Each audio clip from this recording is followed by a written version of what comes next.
میں کورونا سے بچاؤ کے لیے ویکسینیشن کا عمل شروع۔ DHQ ہسپتال مردان میں اسٹاف، نرس، ڈاکٹرز کو ویکسین لگا دی گئی۔ تقریب میں کمشنر مردان، ڈپٹی کمشنر مردان، ڈسٹرکٹ ہیلتھ آفیسر، MSDHQ اور اراکین صوبائی اسمبلی افتخار علی مشوانی، عبدالسلام افریدی، امیر فرزند خان، ڈیٹیکٹ چیئرمین ملک شوکت سمیت کئی اعلیٰ افسران نے شرکت کی۔ پہلے مرحلے میں فرنٹ لائن پر کورونا سے لڑنے والے صحت عملہ کو ویکسین لگائی جائے گی۔ اس کے بعد متاثرہ افراد کو ویکسین لگائی جائے گی، جبکہ ضلع مردان میں 11 سہولتی مراکز قائم کیے جائیں گے۔ دانیال خان، بدلون نیوز، مردان۔ کارٹلنگ شکر بابا کرش پلانٹ دھماکوں کا سنگین مسئلہ حل۔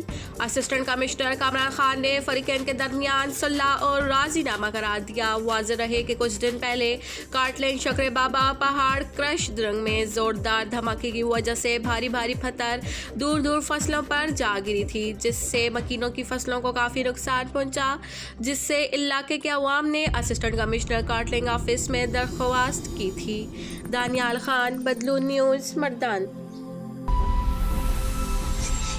DPO جانے تک احتجاج جاری رہے گا۔ مرہٹ خیل میں گزشتہ رات زمینی تنازع میں قتل کیا گیا عبدالولی کی لاش باڑہ چوک میں رکھ کر احتجاج جاری۔ وفاق افغان شاہراہ مکمل بند، DPO خیبر کے خلاف شدید نعرے بازی جاری ہے۔ ضلعی انتظامیہ اور لیوز خاصدار فورس نے ہمارے ہاتھ بند کر رات کو دشمن فریق نے ہم پر حملہ کیا۔ لاش کی تدفین مطالبات نہ ماننے تک نہیں ہوگا۔ DPO خیبر، DC خیبر اور اسسٹنٹ کمشنر باڑہ کے تبادلے تک احتجاج جاری رہے گا۔ انجینئر صدام افریدی، بدلون نیوز، باڑہ۔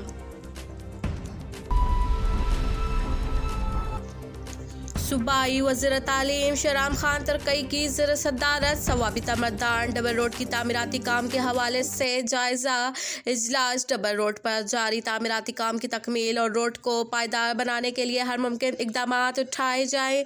ثوابتہ مردان روڈ ثوابی کی عوام کا دارینہ خواب تھا، جو پورا ہو جائے گا۔ بغیر معیاری کام کو کسی صورت برداشت نہیں کیا جائے گا۔ عابد خلیل، بدلون نیوز، پشاور۔ مردان تھانہ تورو پولیس نے لاکھوں روپے مالیت کے 15 کلو گرام سے زائد افیون کی اسمگلنگ کو ناکام بناتے ہوئے ملزم کو گرفتار کر لیا۔ اسمگلنگ میں استعمال ہونے والا موٹر کار قبضہ۔ پولیس SHO تھانہ تورو نیاز علی خان اور سب انسپکٹر راضی گل ہمراہ ٹیم نے خفیہ اطلاع پر ولی انٹرچینج موٹر وے کے قریب کامیاب کارروائی کرتے ہوئے موٹر کار نمبر MH048 کے ذریعے منشیات اسمگلنگ کو ناکام بناتے ہوئے گاڑی کے CNG سلنڈر میں چھپائے گئے لاکھوں روپے مالیت کے اعلیٰ کوالٹی 15 کلو گرام سے زائد افیون برآمد ہو کر ملزم احسان اللہ ولد ہدایت اللہ سکنہ منڈال و اردیر کو گرفتار کر کے ملزم کے خلاف مقدمہ درج کیا گیا۔ گرفتار ملزم سے تفتیش جاری ہے، جن سے مزید انکشافات متوقع ہیں۔ شہرام خان، بدلون نیوز، مردان۔